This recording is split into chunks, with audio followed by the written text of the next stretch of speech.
Hello everyone, मैं नीलम तिवारी आप सभी का मैग्नेट ब्रेन्स में बहुत बहुत स्वागत करती हूँ।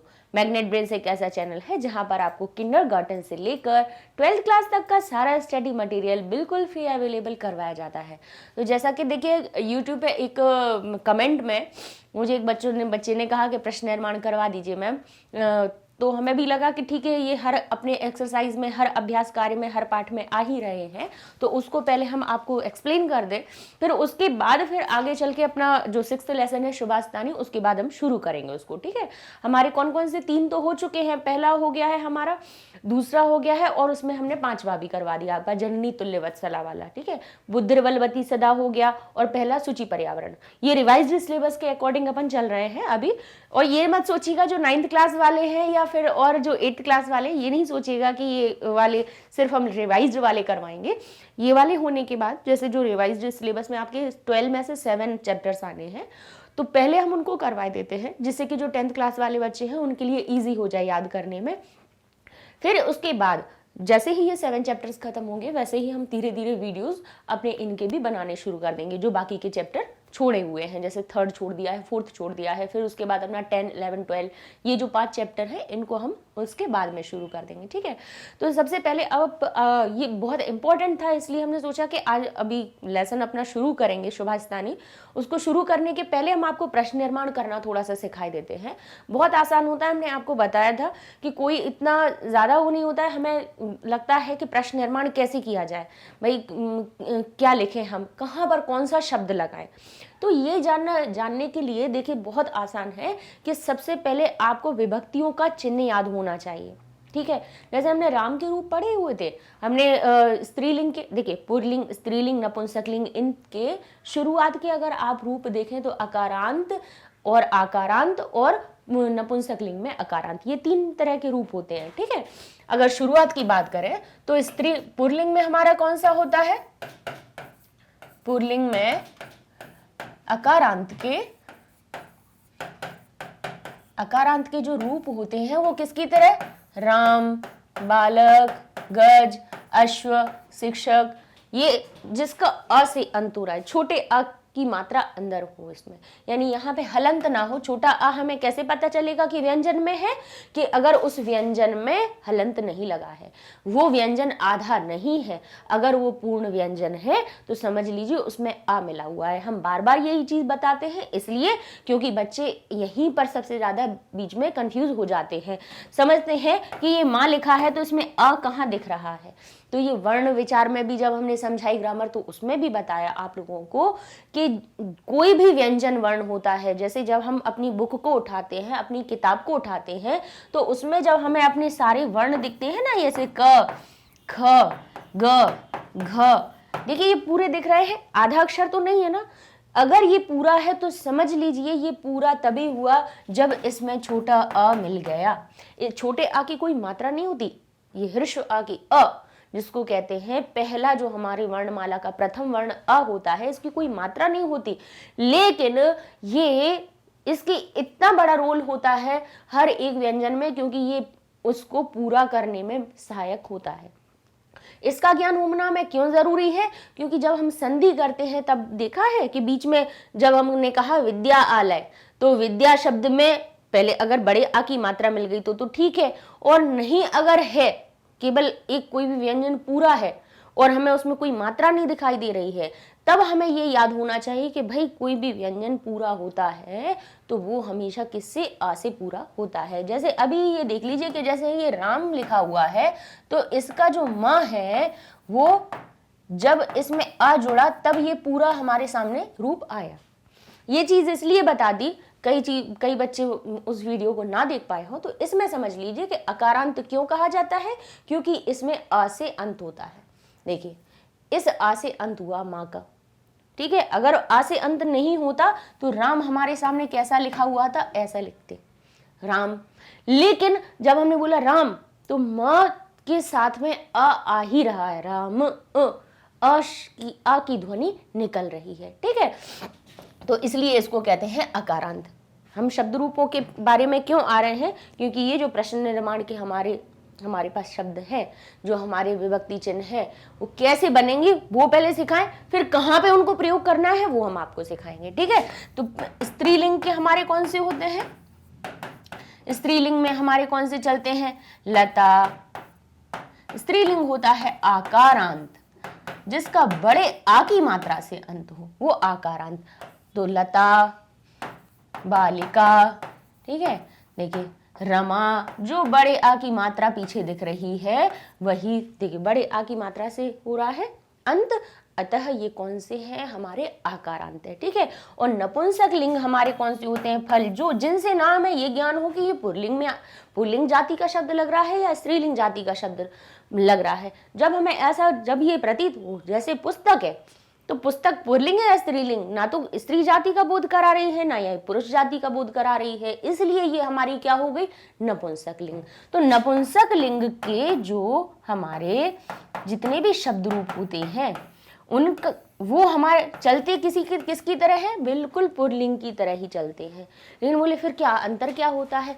अंतर सिर्फ इतना होता है कि जब नपुंसक लिंग के जो शब्द रूप होते हैं उनकी प्रथमा और द्वितीया विभक्ति को अगर आप छोड़ दो तो तृतीया से लेके सप्तमी तक के जो पुल्लिंग के रूप होते हैं, रामेण से लेके आपके रामे शब्द तक, रामेण, रामाय, रामात, रामस्य और रामे, ये अपने तृतीया से लेके अगर सप्तमी तक के सारे तीन रूप, हमने तो ये प्रथमा एक वचन के ही बताए, द्वितीया द्विवचन और बहुवचन के भी शामिल हम उसमें बताते हैं कि तृतीया से लेके सप्तमी तक के पुल्लिंग के जो रूप होते हैं वो ही हमारे नपुंसक लिंग के चलते हैं। इसीलिए सिर्फ हमें कितने? प्रथमा और द्वितीया का याद करना चाहिए, केवल इतना याद कर लीजिए। और इसमें भी याद करने की कितनी बात है कि क्या याद करना है? फलम फले फलानी, फलम फले फलानी।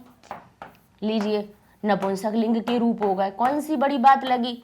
शब्द रूप के पीछे बच्चे ये परेशान बने रहते हैं कि शब्द रूप नहीं हो रहे मैम, शब्द रूप नहीं हो रहे। तो प्रथमा और द्वितीया के कितना क्या याद करना है नपुंसक लिंग में? नपुंसक लिंग के बिल्कुल उसी जैसे बनेंगे जैसे हमारे पुल्लिंग के रूप बनते हैं। ठीक है, कैसे? फलम, कितना अंतर आता है? बोले प्रथमा और द्वितीय विभक्ति में सिर्फ इतना अंतर आता है कि दोनों रूप कैसे बनते हैं? फलम फले फलानी, फलम फले फलानी। बाकी फिर आ जाते हैं फलेन फलाभ्याम फलई, फलाय फलाभ्याम फलेभ्य, फलात फलाभ्याम फलेभ्य। ठीक है, फलस्य फलयो फलानाम, फिर आ जाएगा फले फलयो और फलासु या फलेशु।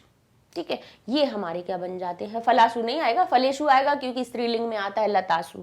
ठीक है, बड़े आ की मात्रा स्त्रीलिंग में आती है और पुल्लिंग में एशु लगता है। एशु और आसु, ये दोनों में अंतर होता है। ठीक है, तो अब सबसे पहले हम इनको आपको ये बताना चाह रहे हैं कि जो हमारा किम शब्द होता है वो क्या के लिए, क्या या कौन के लिए प्रयोग होता है?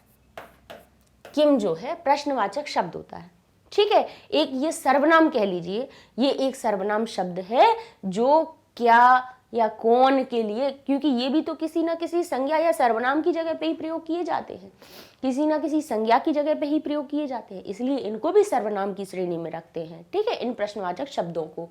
तो ये जो हमारा किम जो शब्द है उसके पुल्लिंग के लिए अलग बनते हैं रूप और स्त्रीलिंग के लिए अलग बनते हैं। अब बच्चे कहेंगे लो, अभी तक तो हम वही शब्द रूप नहीं कर पा रहे थे याद, और हमारे किम के भी शब्द रूप आ गए। बिल्कुल परेशान मत हो, कोई परेशानी की बात नहीं है। राम के याद किए, बालक के याद किए, तो जो बालक के और राम के हैं वो ही सेम हमारे कौन से हैं? ये वाले किम के हैं। कैसे? बोले जैसे कहते हैं रामः, तो ये हो गया कह। फिर कहते हैं रामौ, तो हम कहेंगे कौ। ठीक है, फिर यहाँ पे सिर्फ ये जो हमारा एक ये बहुवचन वाला है, इसमें सिर्फ थोड़ा अंतर होता है कि यहाँ होता है रामाह, लेकिन यहाँ हो जाता है के, बस कह कौ के। ठीक है, रामः रामौ रामाह, तो यहाँ पे कह कौ और सिर्फ यहाँ पे परिवर्तन हुआ, काह की जगह क्या हुआ? के लिख दिया। ठीक है, अब यहाँ पे रामम तो हो गया कम, फिर हुआ रामऊ तो यहाँ हो गया कौ, फिर यहाँ का रामान तो यहाँ हो गया कान। ठीक, समझ में आ रहा? कोई परेशानी है? का शब्द में सारी मात्राएं वही विभक्ति चिन्ह लगा दीजिए। जैसे इसमें विसर्ग लगाया था तो क में विसर्ग लगा दीजिए, इसमें औ की मात्रा है तो इसमें औ की मात्रा लगा दीजिए। सिर्फ यहाँ पे परिवर्तन छोड़ दे रहे, बस इसी को नहीं हम बता रहे कि इतना तो अपन याद रख ही सकते हैं कि बहुवचन के लिए के शब्द का प्रयोग करना है। कहाँ प्रयोग करना है वो अभी बताएंगे, पहले एक याद रखने की ट्रिक याद कर लीजिए कि अब आया तृतीया में आए तो हम कहें रामेण, तो ये हो गया हमारा केन। यहां कहें रामाभ्याम, तो यहां पे क्या हो गया हमारा काभ्याम। यहां हुआ रामैः, तो ये हमारा हो गया कैः। ठीक है, यहां हुआ कौन सा हमारा रामाय। अच्छा अब देखें यहां पे परिवर्तन, यहां पे होता है कस्मै। यहां रामाय जहां पे परिवर्तन हुआ है उसको बस याद रख लीजिए, बाकी की तो सब आपको पता ही है। यहां रामाभ्याम और ये होता है रामेभ्यः। ठीक है, तो ये हो गया केभ्यः। ठीक है, फिर क्या कहा हमने रामात, तो ये हो गया हमारा कस्मात। यहां रामाभ्याम तो कामाभ्याम, यहां रामेभ्य तो ये हो गया केभ्य। फिर कहे षष्ठी में आए तो रामस्य, तो हो गया कस्य। फिर कहा रामयोः, तो यहां हो गया हमारा कयोः। फिर यहां हमने कहा रामाणाम, यहां होता है रामाणाम तो यहां होता है केशाम। आम तो पीछे भी इसमें भी आ रहा है। ठीक है, इतना ध्यान रखने का कि ये होता है रामाणाम तो यहां होता है केशाम। ठीक है, अब आए यहां पे रामे। देखिए जहां पे परिवर्तन हो रहा है उसको ध्यान रखने की जरूरत है। रामे तो यहां हो गया कस्मिन। ठीक है, कस्मिन ध्यान रखिएगा। यहां रामे सप्तमी में रामे जहां बनता है अधिकरण जो होता है कारक, उसमें जो किम शब्द होता है वो क्या बन जाता है कस्मिन। इसका अर्थ हो जाता है किस में या किस पर। ठीक है, अब यहां हुआ रामयो तो ये हो गया कयोः, यहां हुआ रामेशु तो ये हो गया केशु। ठीक है, अब इतना याद समझ में आ गया कहां पे परिवर्तन हुआ। एक बहुवचन में हुआ के, तो क्या हुआ कह कऊ के। ठीक है, यहां पे कहेंगे कस्मई काभ्याम केभ्य, रामाय की जगह कस्मई हो गया, कामाय नहीं कहेंगे। ठीक है, क्या कहेंगे रामाय, तो यहाँ पे कामाय नहीं होगा, क्या हो जाएगा कस्मई। यहाँ पे रामे यानी सप्तमी विभक्ति में जहां रामे होता है वहां उसका रूप बन जाता है कस्मिन। ठीक है, यहाँ पे तो आम शब्द आया ही है, यहाँ रामा नाम है तो कामा नाम नहीं लिखा, केशाम हो जाएगा। आम की मात्रा फिर भी पीछे समान रूप से आई है। ठीक है, इतना परिवर्तन ये हो गया। पहले तो ये चीज हमने आपको याद करने की तरीका बता दिया कि किस तरह से आप याद रख सकते हैं। ठीक है, अब आते हैं हम किस पर, अब हम आपको इसमें बताते हैं कि इनके जैसे चिन्ह क्या होता है, इनके अर्थ कैसे निकलते हैं, इनके अर्थ होते क्या हैं। तो बिल्कुल साधारण है, जैसे प्रथमा का चिन्ह होता है ने, क्या होता है ने, या फिर प्रथमा विभक्ति किसके लिए होती है, किसी का नाम बताने के लिए। तो जब किसी का नाम बताने के लिए प्रथमा विभक्ति होती है तो किम शब्द में प्रथमा विभक्ति किसी का नाम पूछने के लिए भी हो सकती है। ठीक है, ध्यान रखेंगे आप, प्रथमा विभक्ति जैसे नाम बताने के लिए भी प्रयोग होती है। कहते हैं ना कि अगर किसी का नाम बताना है तो बाकी विभक्तियों की तरह रूप नहीं लिखेंगे, आप सिर्फ उसके प्रथमा विभक्ति की तरह रूप लिखेंगे। रामः रामौ रामः। ठीक है, बालकः बालकौ बालकाः। कौन है, बोले सह बालकः, बोले दो बालक बैठे हुए हैं तो कहेंगे वे दोनों कौन है, वे दोनों कौन है, तो हम कहेंगे वे दोनों बालक हैं। ठीक है, फिर कहेंगे वे सब कौन है, तो कहेंगे बालका। ठीक है, फिर अब देखिए, अब हम इसी में आपको प्रश्न निर्माण भी सिखाएंगे, लेकिन थोड़ा सा रुक के। तो देखिए ये क्या हुआ, कह कऊ के। ध्यान रखिएगा कि किसी का अगर नाम सिर्फ पूछा जा रहा हो, कहीं पे हमें सिर्फ नाम पूछना हो तो हम क्या कहेंगे, इसका करेंगे। जैसे पास की दूर की बात बताएं कि वह बालक है तो हम कहेंगे सह कह। क्या कहेंगे, सह कह, वह कौन है, लड़के की बात कर रहे हैं। अभी अपन सिर्फ पुल्लिंग की बात कर रहे हैं, अभी लड़की की नहीं सोच रहे ना, नपुंसकलिंग की। किसकी कर रहे हैं अपन, सिर्फ अभी सिर्फ पुल्लिंग की। तो बालक शब्द को एक अपन ले लेते हैं। अब कहा कि वह कौन है तो हम क्या कहेंगे, सह कह। क्या कहेंगे, वह कौन है, सिर्फ पूछ रहे हैं तो कहेंगे सह बालकः। ये उत्तर हो जाएगा। फिर अगर दो बालक वहां हैं, खड़े हुए हैं या बैठे हुए हैं, तो हम कहेंगे तऊ तऊ कऊ। तो क्या आ जाएगा? तऊ कऊ। वे दोनों कौन है? अच्छा, वह शब्द के तो आपको याद होंगे ही। क्या बताया था? सह, तऊ और ते, यही बनता है। सह, दो हैं तो तऊ, और बहुत सारे हैं तो ते। ठीक है, तो कहेंगे सह कह, वह कौन है? अब दो कोई खड़े हुए हैं, एक बालक नहीं, दो बालक हैं उधर, तो हम कहेंगे तऊ। समझ में नहीं आ रहा है, स्पष्ट नहीं हो रहा है, दिख रहा है हमें कि उधर दो कोई खड़े हुए हैं, तो हम कहेंगे तऊ कऊ। क्या कहेंगे? तऊ कऊ। वे दोनों कौन है? और बहुत सारे हैं तो हम कहेंगे ते के, वे सब कौन है?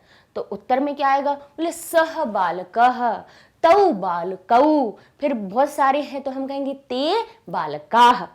ठीक, वैसे तो देखिए सब में यहाँ पे सह में विसर्ग है तो कह में भी विसर्ग है, और रामः में भी विसर्ग है, बालकः में भी विसर्ग है, समान विभक्ति लगी हुई है। ऐसे अगर औ की मात्रा देखी जाए तो तऊ में भी औ की मात्रा है, कऊ में भी औ की मात्रा है, और बालकऊ में भी औ की मात्रा है। ठीक है, समान ही चलते हैं। सिर्फ बहुवचन में कितना बदल जाता है कि नाम पूछा जा रहा है तो क्या कहेंगे हम?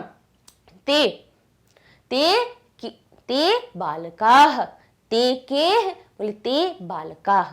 बस सिर्फ यहाँ पे बड़े आ की मात्रा और विसर्ग, मतलब यहाँ पे जब पुल्लिंगवाची कोई शब्द होता है तो उसमें क्या लग जाती है? बड़े आ की मात्रा और विसर्ग से उसका अंत होता है, और बाकी के सर्वनाम जितने भी शब्द होते हैं उनमें ए की मात्रा लगती है। ठीक है, इतना परिवर्तन होता है। इतना आपको समझ में आया कि अब पहले तो हमने आपको बता दिया कि किसी का अगर सिर्फ किसी के बारे में सिर्फ पूछा जा रहा है कि वह कौन है या वह को क्या है, ठीक है, क्या है या कौन है, तब आप कौन से लगाएंगे? यहाँ पे प्रथमा विभक्ति वाले इन प्रश्नवाचक शब्दों का प्रयोग करेंगे। ठीक है, अब और भी कहाँ कर सकते हैं? बोले जहां पे ने का चिन्ह भी आ रहा होता, जहां पर ने का चिन्ह भी आ रहा होगा वहां पर भी करेंगे कि किसने किया, यह काम किसने किया। ठीक है, तो जैसे ही किसने की बात करनी होगी तो हम कहेंगे कह, एक की बात हो रही होगी, दो के लिए हो रही होगी, जहां पे ने का अर्थ आ रहा होगा, ने का अर्थ बताना होगा, वहां पर हम प्रथमा विभक्ति का प्रयोग करेंगे। ठीक है, जिसका क्या होगा? किसने। इसका अर्थ अगर निकालें तो क्या हो जाएगा? किसने, किन दोनों ने, किन दो ने, और किन सब ने, या किसने बहुवचन में। ठीक है, किसने जो शब्द है वो क्या हो जाएगा? बहुवचन के लिए, या किन सब ने। ठीक है, ये इसका क्या निकलेगा? अर्थ निकलेगा। यहां देखी जाए तो द्वितीय क्या का चिन्ह क्या होता है? को होता है, कर्ता ने कर्म को, तो क्या हो जाएगा? को, किसको। इसका अर्थ हमारा क्या निकलेगा? किसको। किसको देखा? तो बोले राम को देखा। ठीक है, किसको देखा? बोले राम को देखा। तो रामम पश्यत, मतलब राम को देखा। तो रामम जो शब्द है तो कहेंगे किसको देखा? कम पश्यत, बोले रामम पश्यत। ठीक है, तो ये कम शब्द किसके लिए आएगा? जैसे किसको हमें याद जहां पे लगाना होगा वहां पर हम कम शब्द का प्रयोग करेंगे। अब कहें कि किन दोनों को, तो हो जाएगा कऊ, किन दोनों को। इनको लिख जरूर लीजिए आप लोग, इनको लिख जरूर लीजिए। ठीक है, अब कहें कि किन सबको शिक्षक ने पढ़ाया, तो बोले हम सबको पढ़ाया। अगर कहें कि हम सबको पढ़ाया, और अगर प्रश्न उसका बनाना हो तो हम कहेंगे किन सबको पढ़ाया, शिक्षक ने किन को पढ़ाया। एक के लिए नहीं पूछ रहा है, बोले बहुत सारे के लिए बात पूछी जा रही है, और कहें कि शिक्षक ने किन को पढ़ाया, तो वहां पे आ जाएगा हमारा कान, किन को, जहां पर बहुवचन वाली बात हो रही हो। ठीक है, तो किन को या किसको। ठीक है, किन के लिए? बहुवचन के लिए। समझ रहे हैं आप? तो कान शब्द का। अब कहेंगे कि राम ने कलम से पत्र लिखा। ठीक है, अब उसी में हमें पूछना हो कि राम ने किससे पत्र लिखा, कलम से लिखा, पेंसिल से लिखा, या फिर अपनी तूलिका से लिखा, किससे लिखा। तो अब जब किससे पूछना है, क्योंकि तृतीया का जो चिन्ह होता है वो से, यानी जो सहायक कोई भी जो चीज बन रही होती है वो वाला जो से होता है वो हमारा तृतीया विभक्ति में होता है। ठीक है, तो तृतीया विभक्ति में जो से आया उसका अर्थ क्या निकला हमारा, सहायता वाला, सहायक के अर्थ में। तो क्या होगा, केन, रामः केन सह पत्रम लिखति। ठीक है, रामः केन पत्रम लिखति, मतलब किस से पत्र लिखता है। ठीक है, तो कहेंगे रामः बोले कलमेन, कलम से पत्र लिखता है। अब किसी दो वस्तुओं का सहारा लिया जा रहा होगा, अगर कोई दो चीजें सहायक बननी होगी कि किन दोनों से उसने, अब कहें अगर कि राम किन दोनों पुस्तकों से पढ़ता है। ठीक है, किन दो पुस्तकों से पढ़ता है, तो कहेंगे एक संस्कृत की पाठ्य पुस्तक है, एक व्याकरण पुस्तक है। तो किन दोनों से, अगर दो चीजों के बारे में हो रहा होगा सहायता कि किन किन दो से, तो वहां पे आ जाएगा काभ्याम, ये रामः काभ्याम पठति, राम किन दोनों से पढ़ता है, बोले राम पुस्तकाभ्याम पठति, राम पुस्तकों से पढ़ता है। तो काभ्याम शब्द अपने आप में बता देगा कि दो की बात हो रही है, और पुस्तकाभ्याम शब्द बता देगा कि दो पुस्तकों की बात हो रही है।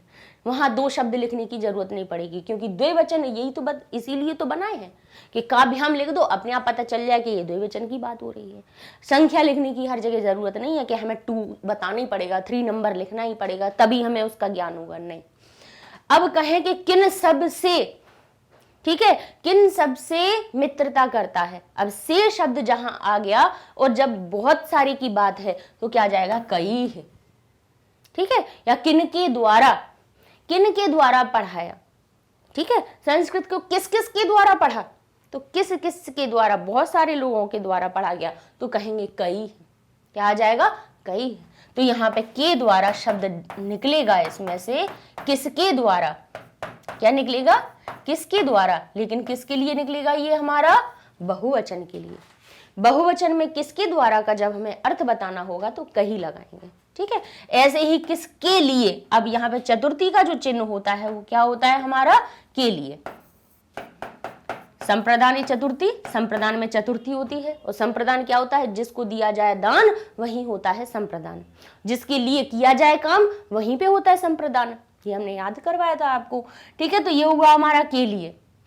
के लिए शब्द जहां पर है कि किसके लिए भोजन बनाया, माता बालक के लिए भोजन बनाती है, तो माता कस्मै भोजनम पचती, माता किसके लिए भोजन बनाती, बोले बालकाय भोजनम पचती, मतलब भोजन किसके, बालक के लिए बनाती है।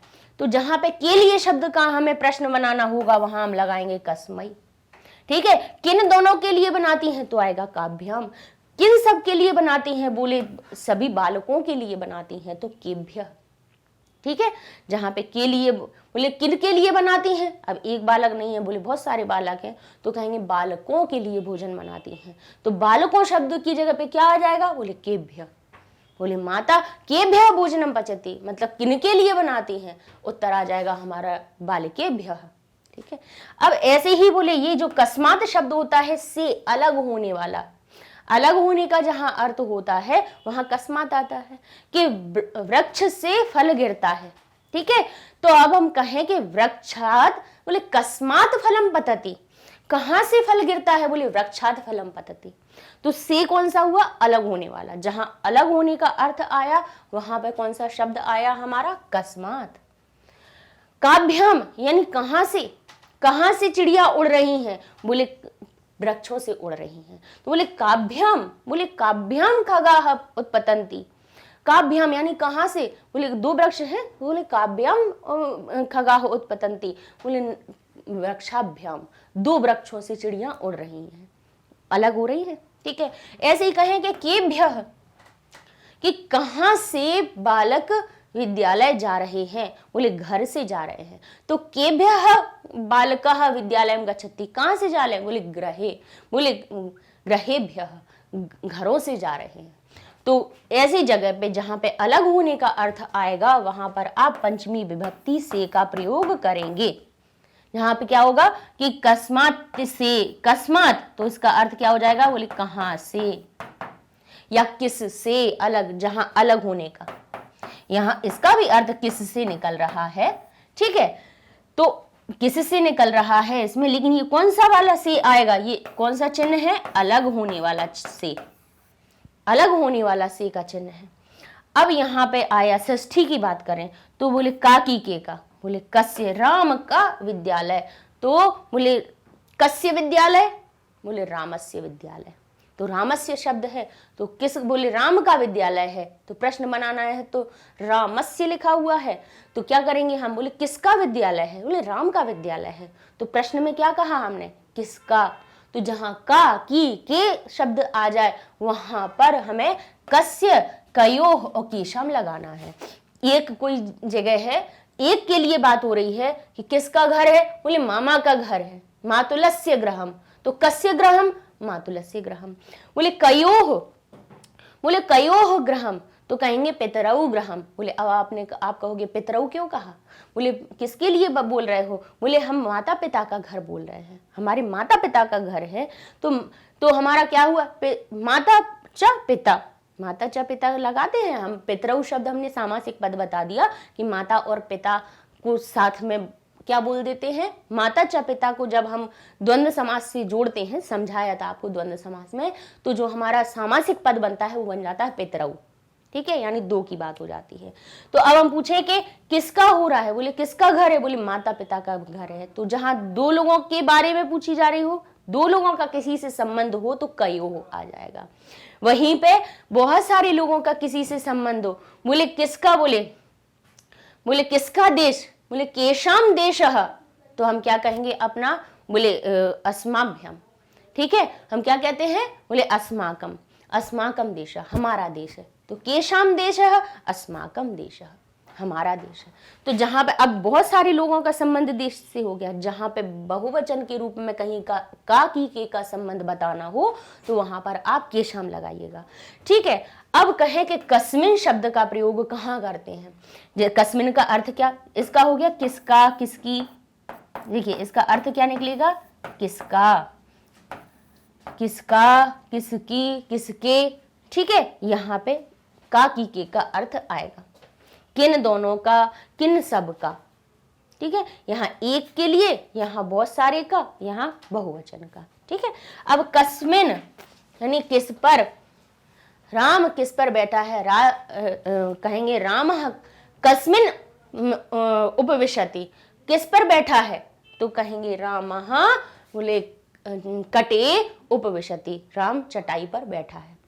तो कहां पर, जहां पे पर या मैं का आधार हो जाए तो वहीं पर हम क्या लिखाते हैं अपना कस्मिन, जिसका अर्थ हो जाता है किस में या किस पर। अर्थ क्या निकलेगा इसका, किस में या किस पर। ठीक है, किन दोनों में, बोले कहां कहां जाता है, बोले विद्यालय और घर जाता है, तो कयोः गच्छति, रामः कयोः गच्छति, राम कहाँ जाता है, मतलब दो जगह की बात हो रही है, तो हम कहेंगे रामः बोले गृहम च विद्यालयम गच्छति।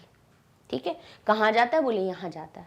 ठीक है, अब कहें केशु, केशु शब्द बताए तो केशु किसके लिए हो गया, बोले कहाँ पर, कहाँ में, किस में या किस पर। जब आधार के बोले हमें जब किस में और किस पर बहुत सारी चीजों के लिए प्रयोग करना हो तब हम केशु करेंगे प्रयोग। ठीक है, ये तो अभी हमने आपको हिंदी से भी आपको संस्कृत बनाने के लिए इन शब्दों को समझा दिया। ठीक है, इनका भी अर्थ निकलेगा कि किन दोनों पर या किन किस पर, लेकिन किन दोनों पर। ठीक है, किन सब पर, अब सब के लिए बहुवचन का आ गया कि किन सब में या किन सब पर। ठीक है, सब में या पर, ये हमारे क्या निकल आए, इनके अर्थ आ गए। ठीक है, अब जब इनके अर्थ हमें समझ में आए, ये अर्थ भी तो हमने इसलिए भी बता दिए कि जब हम अनुवाद करेंगे तब हमें पता होना चाहिए कि भाई के लिए का लगाना है, अलग होने का अर्थ बताना है, काकी के का अर्थ अगर हमें प्रश्न के रूप में बताना है तो हम कैसे करेंगे। ठीक है, अब आते हैं हम आपको जिस प्रकार से प्रश्न निर्माण आता है उसके बारे में। कि वहां पर हम प्रश्न निर्माण कैसे करते हैं। तो अपन शुरुआत से प्रथमा विभक्ति के उदाहरण से शुरू करेंगे और सप्तमी तक के अपन सीख लेंगे, ठीक है। पुल्लिंग वाले पहले अभी हम आपको पुल्लिंग सिखा देंगे और सेम वैसे ही अपने स्त्रीलिंग के होते हैं, कोई अलग नहीं होता है, ठीक है। तो अभी पहले पुल्लिंग के समझा देते हैं कि पुल्लिंग में जैसे पहला लिखा है कि सह बालकः, अब फिर कहें तौ बालकौ। अभी देखिए इन्हीं के हम आपको प्रश्न बनाना बताए दे रहे हैं। फिर कह रहे हैं ते बालका, ठीक।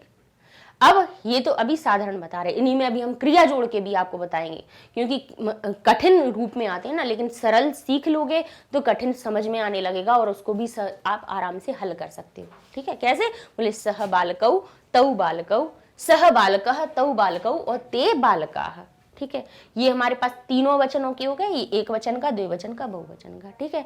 अब यहाँ पे अगर अंडरलाइन लिखी हुई है, यहाँ पे रेखांकित कर देंगे और कहेंगे अब इनकी जगह पे आप प्रश्न निर्माण कीजिए।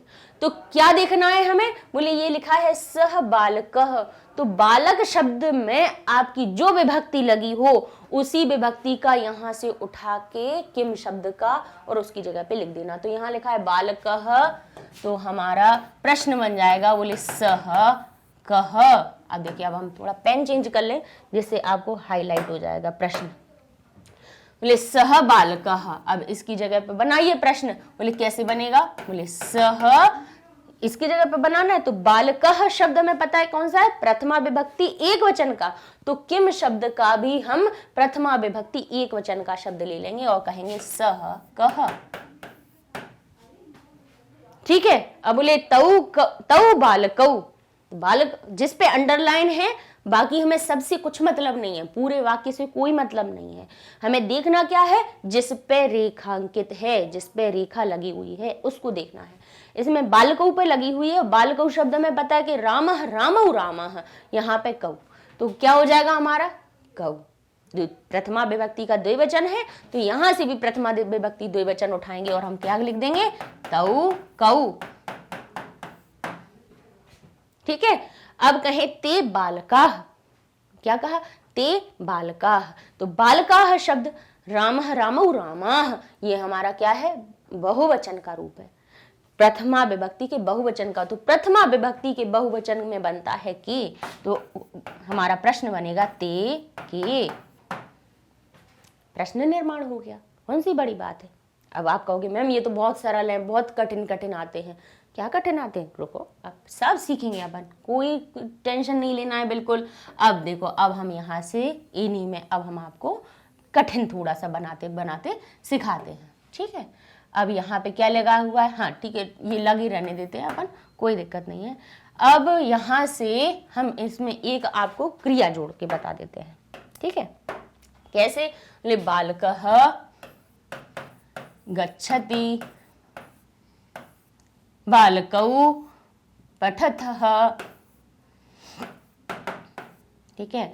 अब आप कहें, ये कह रहे हैं बालकाः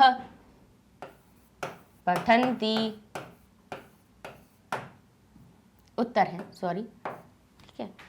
अंडरलाइन हमेशा संज्ञा शब्दों पे ही लगी हुई होगी, तो क्या करना है? वही बात है, कुछ मतलब दुनिया की चीजों से कोई मतलब नहीं है, सिर्फ यहाँ की विभक्ति देख ली। बालकः एक वचन की विभक्ति है तो बालकः की जगह इसमें पीछे विसर्ग है तो का में भी विसर्ग लगा दीजिए। बोले कह गच्छति, कौन जाता है? बोले बालकः गच्छति, क्या बन जाए? बालकः गच्छति, ठीक है। अब कहा बालकौ पठतः, तो इसका प्रश्न क्या बनेगा? बोले दो बालक पढ़ते हैं, तो प्रश्न क्या बनेगा? कौन दोनों पढ़ते हैं? तो क्या हो जाएगा? कौ पठतः, बालकौ है तो का में भी औ वाली मात्रा का शब्द लिख दीजिए। बोले कौ पठतः। अब का बालकाः पठन्ति, तो बोले कौन बालक पढ़ते हैं, तो बोले कौन पढ़ते हैं? तो क्या हो जाएगा? के पठन्ति। लीजिए प्रश्न बन गया इसका, ठीक है। अब अगर आप कहें कि नहीं बड़े बड़े वाक्य होते हैं, ये तो छोटा सा वाक्य बता रहा है, वाक्य आपका पूरा पैराग्राफ या पेज भर का भी हो, उससे हमें कोई मतलब नहीं है। हमें कोई ये नहीं देखना है कि कितने बड़े पेज में और कितना बड़ा लिखा हुआ है वाक्य। वाक्य 2 लाइन का भी अगर एक हो, लेकिन शब्द तो आपको किसी एक अंडरलाइन वाले वाक्य की जगह पे लिखना होगा, एक ही जगह लिखना है। तो हमें जिस जगह पे लिखना है, हमें उसकी विभक्ति याद रखनी है, उसका हमें रूप ध्यान करना है कि यहाँ पे विभक्ति चिन्ह कौन सा लगा हुआ है। ठीक है, तो ये प्रथमा विभक्ति का आपको समझा दिया कि बोले कौन पढ़ता है। पहले तो केवल नाम पूछ रहे थे, बोले सह बालकः, तो क्या कहेंगे सह कः। बोले तऊ बालकऊ, वे दोनों बालक हैं, तो बोले तऊ कऊ, प्रश्न बन गया। फिर कहा ते बालका, ये सब बालक हैं, तो प्रश्न क्या बना, बोले ते के। ठीक है, समझ गए। अब फिर कहा कि अब वहां पे अगर वो कुछ काम कर रहे होते तो कि यह क्या कर रहा है, बोले बालक क्या कर रहा है, तो बोले बालका कह गच्छति, कौन जा रहा है, तो बोले बालकः गच्छति। कौ पठतः, बोले तो बोले बालकौ पठतः। बोले के पठन्ति, तो बालकः पठन्ति। तो बालका की जगह पे के आ गया, बालकों की जगह पे कौ आ गया, और बालक की जगह पे कह आ गया। अब एक और चीज आ गई, जैसे जैसे बता रहे वैसे याद आती जा रही है, तो उसी में अब यहां पे आ सकता है आपका कि कौन जा रहा है। ठीक है, कौन जा रहा है, कौन पढ़ रहा है, ये तो हमने आपको बता ही दिया। ठीक है, ये तो आपको हमने समझा दिया ना कि कौन जा रहा है। कौन शब्द के लिए किसका प्रयोग कर रहे हैं, कौन जा रहा है, कौन पढ़ रहा है, यह कौन है, तो यह क्या है, यह कौन है, तब हमारे ये प्रथमा विभक्ति के ही आएंगे। ठीक है, अब अपन चलते हैं किस पर, हमारे द्वितीय पे, कम कऊ कान, कम कऊ कान। ठीक है, अब कम कऊ कान का कहां पे प्रयोग करेंगे वो भी देख लीजिए। पहला वाला समझ में आ गया कि कह कऊ के कहां पे प्रयोग होगा। पुल्लिंग में पुल्लिंग की विभक्ति देखिएगा कि एक वचन है, द्विवचन है या बहुवचन है, उसकी जगह पे हम जैसे विसर्ग जहां लगा है तो विसर्ग में कह लिख दीजिए। जहां औ की मात्रा शब्द में लगी हुई है तो कऊ लिख दीजिए उसकी जगह पे। जहां पे के एक ही मात्रा लगी हुई है तो समझ लेना ये के की मात्रा कहां पर आती है, बहुवचन में, प्रथमा विभक्ति के बहुवचन में। तो जहां लिखा होगा रामाह, गजाह, अपना अश्वाह, किसी का भी बड़े आ की मात्रा विसर्ग से जिसका अंत हो रहा होगा वहां पर प्रश्नवाचक शब्द हमारा क्या आएगा, के। ठीक है, अब आते हैं हम किस पे, द्वितीय विभक्ति पे। कहां पर द्वितीय विभक्ति के इनका प्रयोग होता है उसको देखें। तो हम कहते हैं कि जैसे हमारे पास एक शब्द लिखा हुआ है कि वह राम को देखता है। ठीक है, पुल्लिंग वाला बताना है, इसलिए अभी हम कोई नपुंसक लिंग वस्तु नहीं ले रहे हैं, इसमें अभी हम पुल्लिंग वाली चीजें लेंगे। वह राम को देखता है। ठीक है, अब कह रहे हैं यह, वह ही ले लेते हैं, यह लेते हैं, कुछ भी ले सकते हैं, या फिर लिख सकते हैं सीता। सीता कहती है किसको, राधा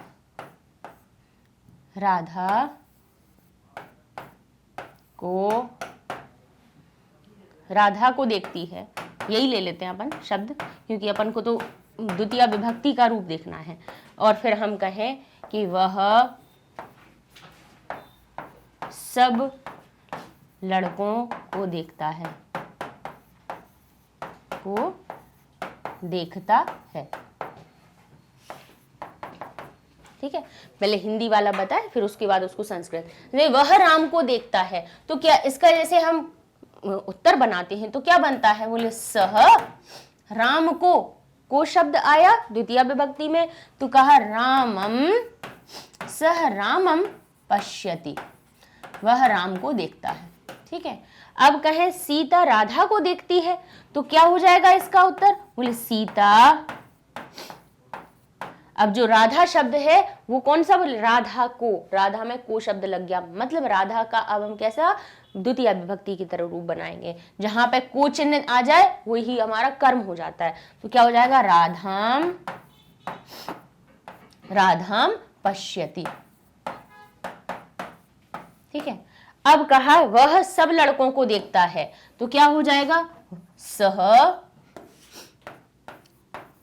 सह बालकाः, ठीक है, या हम कहें वह बालकों को पढ़ाता है, ठीक है, वह बालकों को पढ़ाता है, तो हम कहेंगे सह बालकः पाठयति, ठीक है, सह बालकः पाठयति, ठीक है। ये हमारे पास क्या हो गए, अब हमने ये क्यों बताया, बोले यहां आ जाएगा हमारा बालकान, क्यों, बालकों को, बालकान, बालक अब वो नहीं है, क्या हो गया, को शब्द लग गया था ना बालकों में, तो कौन सी आएगी, द्वितीय विभक्ति का बहुवचन का रूप, सह बालकान पाठयति, वह बालकों को पढ़ाता है। बालकाः शब्द से तो नहीं आता उसमें, लेकिन हमें वो करता तो हमारा वह था ना, बालक तो उसके कर्म थे, पढ़ाने के द्वारा किसको पढ़ाना चाह रहा था, बोले बालकों को, तो वो हमारे कर्म थे, तो ये हो गया सह बालकान पाठयति।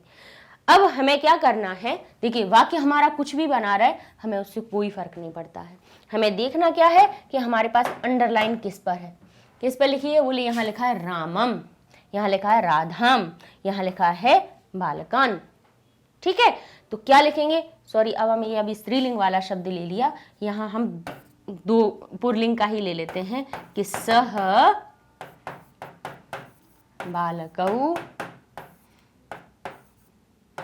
पश्यति, वह दो बालकों को देखता है, क्योंकि द्विवचन के हमारे प्रथमा द्वितीया के समान बनते हैं, बालकौ इसमें भी बनता है, बालकौ इसमें भी बनता है, सह बालकौ पश्यति, वह दो बालकों को देखता है, ठीक है। अब यहाँ पर हमारी क्या लगी हुई है, सिर्फ हमें ये देखना है कि अंडरलाइन किस पे, उसमें विभक्ति क्या है। यहाँ रामम लिखा हुआ है, रामम शब्द है, पुल्लिंग शब्द है कोई, तो उसकी जगह पे हमें क्या करना है, बाकी सब चीजें वैसी ही लिख दीजिए।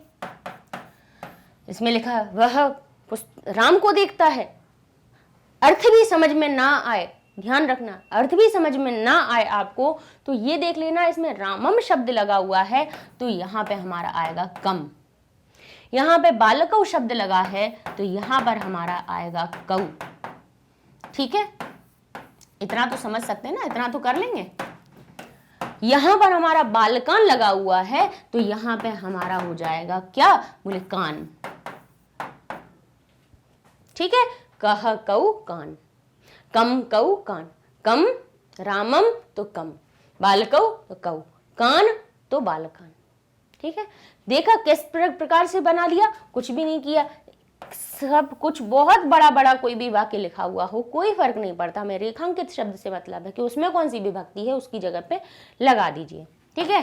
तो बोले पाठयति, वह किसको, किन सबको पढ़ाता है, बोले वो वह बालकों को पढ़ाता है, ठीक है। को का अर्थ यहाँ पे निकल रहा है, ठीक है।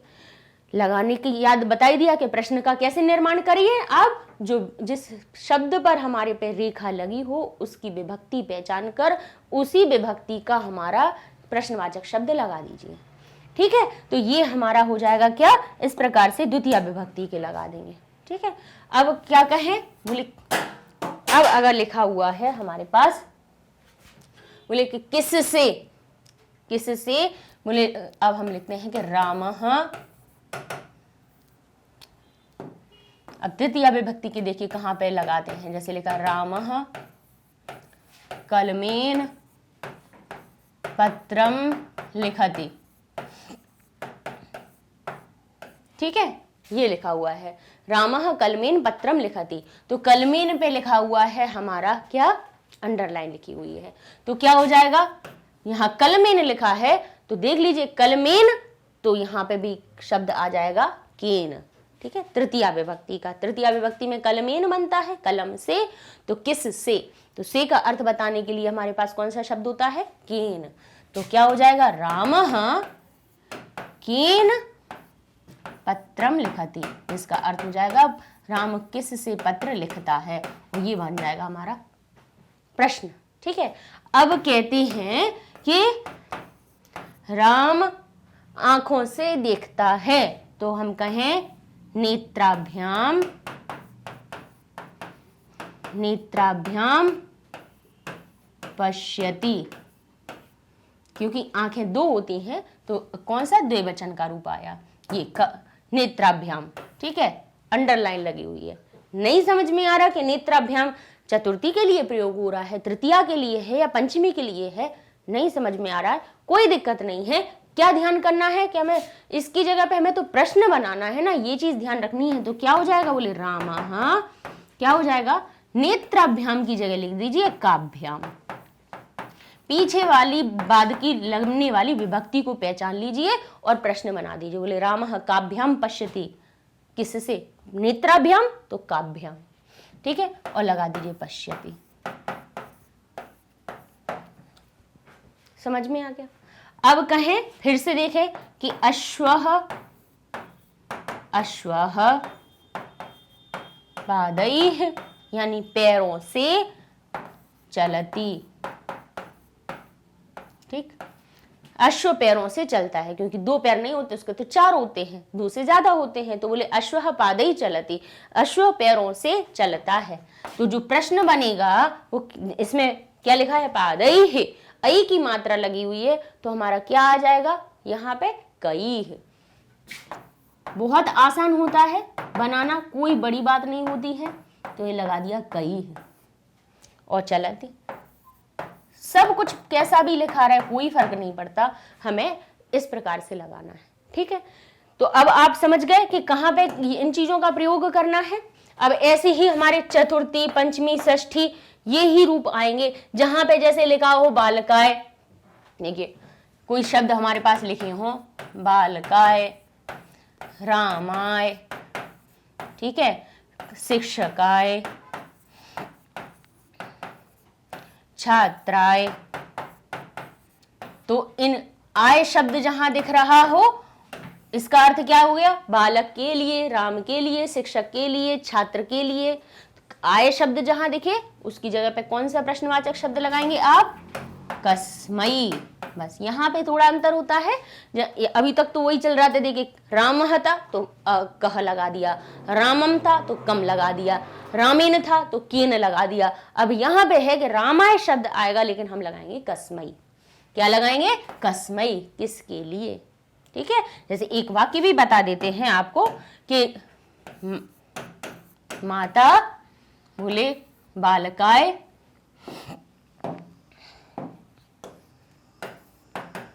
बालकाय भोजनम पचति, ठीक है। माता बालक के लिए भोजन बनाती है, तो बालकाय शब्द है तो क्या आ जाएगा, बोले कस्मै, ठीक है। क्या आ जाएगा हमारा, कस्मै। अब यहां पे बालकाय नहीं होता, यहां होता बालकाभ्याम, बालकाभ्याम। तो फिर क्या लिख देते हम, काभ्याम। तो फिर वो भ्याम शब्द है ही, कोई दिक्कत है ही नहीं, काभ्याम लिख दीजिए, ठीक है। ये जो भ्याम वाली चीजें होती है वो बहुत आसान होती हैं, सब में पता है कि भ्याम लगाना ही है। नेत्राभ्याम तो काभ्याम, ठीक है, बालकाभ्याम तो काभ्याम, सब में भ्याम, का शब्द में भ्याम लगा दीजिए। बस अंडरलाइन की पीछे वाली विभक्ति देख लीजिए, बन जाएगा प्रश्न आपका। अब ऐसे ही अगर यहाँ पे क्या होता, बालकेभ्यः होता, माता बालकेभ्यः भोजनम पचति, तो हम क्या लिख देते हैं यहाँ पे, केभ्यः, माता केभ्यः भोजनम पचति। समझ गए आप। ऐसे ही देखिए तीनों वचनों की बता दिए। अब अपन चल लेते हैं, देखिए थोड़ा सा हम जल्दी जल्दी इसलिए चल रहे हैं क्योंकि वीडियो बहुत लंबा हो जाता है, बच्चे फिर कोई इंटरेस्ट आपका टूटे नहीं। लेकिन देखिए समझेंगे किसी चीज को तो थोड़ा तो टाइम लगेगा, क्योंकि हर चीज को हम चाहते हैं आपको रट के याद ना हो, क्योंकि रटने से नहीं होगी ये चीज याद। समझ लेंगे ना तो ये प्रश्न निर्माण बहुत आसान लगने लगेंगे आपको। अब ऐसे ही देखिए ये लिखा है ना कस्मात, तो कहा हमने कि वृक्षात फलम, या हम कहें फलानी पतंती, वृक्षात फलानी पतंती, वृक्ष से फल गिरते हैं, तो वृक्षात फलानी पतंती। वृक्षात शब्द पे लगा हुआ है हमारा अंडरलाइन, तो हमें क्या लिख देंगे, यहां लिखा है वृक्षात आत, तो हमारा जो शब्द बनेगा वो भी क्या बन जाएगा, कस्मात, ठीक है। अब यहां पे अगर लिखा होता वृक्षेभ्यः, वृक्षाभ्याम लिखा होता, तब तो पता ही है कि वृक्षाभ्याम फलानी पतंती, क्योंकि देखिए पंचमी विभक्ति का द्विवचन का भी भ्याम शब्द आता है, रामाभ्याम आता है, तृतीया चतुर्थी पंचमी के द्विवचन में क्या आता है, भ्याम शब्द लगा होता है। तो बोले वृक्षाभ्याम फलानी पतंती, यानी वृक्ष से फल गिर रहे हैं, तो क्या फिर क्या लगा देंगे, काभ्याम। वृक्षाभ्याम है तो प्रश्न बनाने के लिए क्या कर देंगे हम, काभ्याम फलानी पतंती, शब्द बन जाएगा। अब कहें यहां पे हमारा लिखा हो वृक्षेभ्यः, वृक्षेभ्यः फलानी पतंती, वृक्षों से फल गिरते हैं, तो क्या हो जाएगा इसमें, केभ्यः फलानी पतंती, प्रश्न बन गया। ठीक है, बड़ी बात हम क्या कह रहे हैं कि बाकी इतनी सारी चीजें देखने की अपन को जरूरत ही नहीं है कि क्या है उसमें, सिर्फ अपन को इतना देखना है कि उसमें विभक्ति कौन सी लगी है, उसी के हिसाब से आप उसमें प्रश्नवाचक शब्द लगा दीजिए। अब ऐसे ही देखिए कस्य, कस्य शब्द का प्रयोग देख लें तो क्या है, बोले बालकस्य, बालकस्य गृहम, बालक का घर, या बालकस्य विद्यालयम, विद्यालय, बालक का विद्यालय। ठीक है, बालक का विद्यालय, तो बालकस्य है तो हमारा क्या हो जाएगा, कस्य विद्यालय। यहां बालकस्य षष्ठी विभक्ति का है तो षष्ठी विभक्ति का कस्य आ गया। ऐसे ही अब हमने कहा कि यहां पे बालकस्य नहीं लिखा हो, यहां लिखा हो बालकयोः,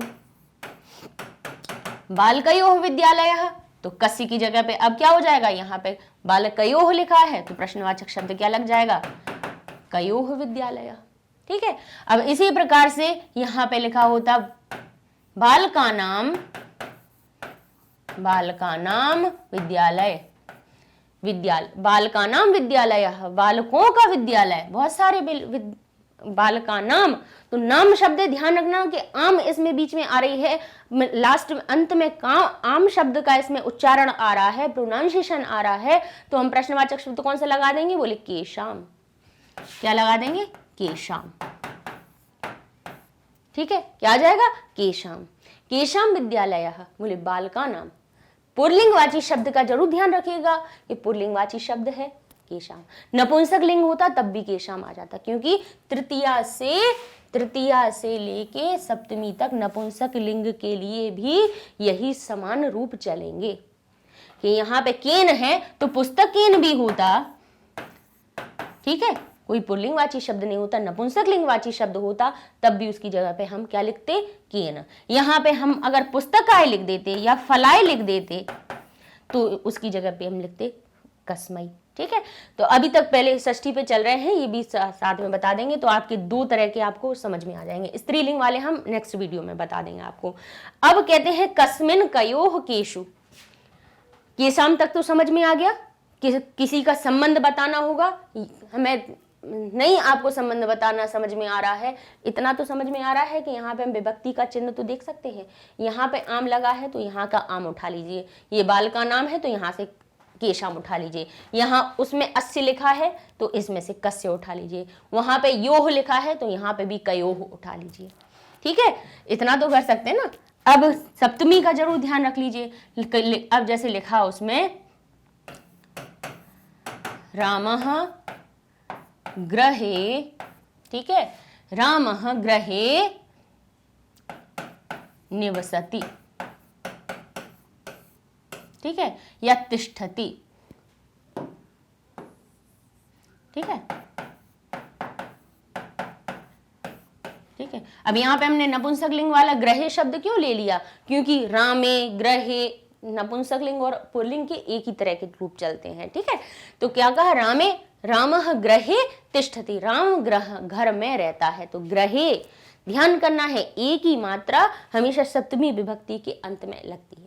ठीक है, रामे ग्रहे पुस्तके फले, ठीक है, विद्यालय जिसका अर्थ निकलता है विद्यालय में, पुस्तक में, पुस्तक पर, ठीक है, टेबल पर, उत्पीठ के मतलब हमारी टेबल है उस पर, पर्यंके यानी पलंग पर, ठीक है, कटे यानी अपनी चटाई पर शब्द में शब्द जहां पे होगा वहां क्या होगा, एक ही मात्रा लगी होगी।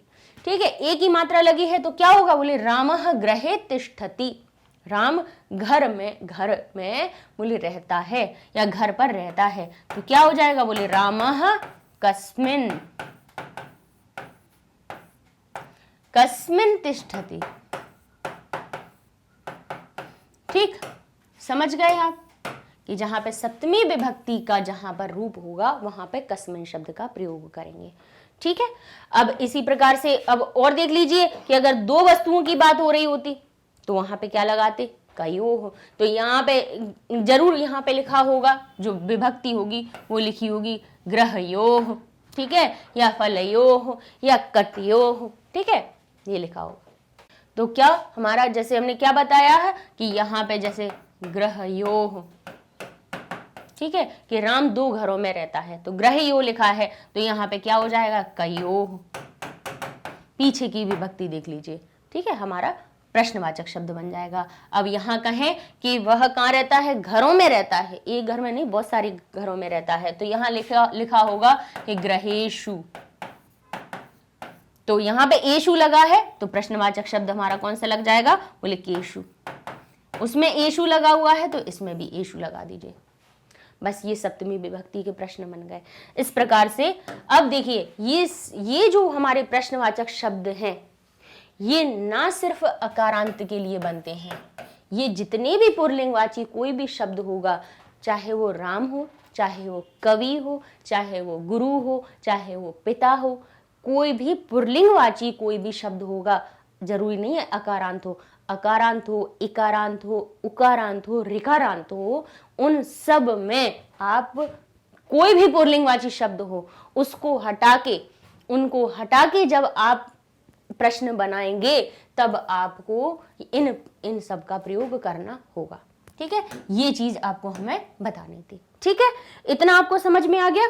तो नेक्स्ट वीडियो में हम आपको स्त्रीलिंगवाची शब्दों का और प्रयोग बता देंगे कि स्त्रीलिंगवाची जैसे कौन सा, आकारांत, ईकारांत, ऊकारांत और ऋकारांत, जैसे लता, नदी, वधु और हमारी माता, मात्र शब्द होता है ना, मात्र ऋकारांत होता है, मातृ री की मात्रा से अंत होता है लेकिन स्त्रीलिंग होता है, पितृ शब्द ऋकारांत होता है लेकिन पुल्लिंग होता है। ठीक है, तो इनको हम आपको बताएंगे किसमें, नेक्स्ट वीडियो में, क्योंकि ये बहुत बड़ा हो गया है, तब नेक्स्ट वीडियो में हम कंटिन्यू करते हैं। तब तक के लिए धन्यवाद।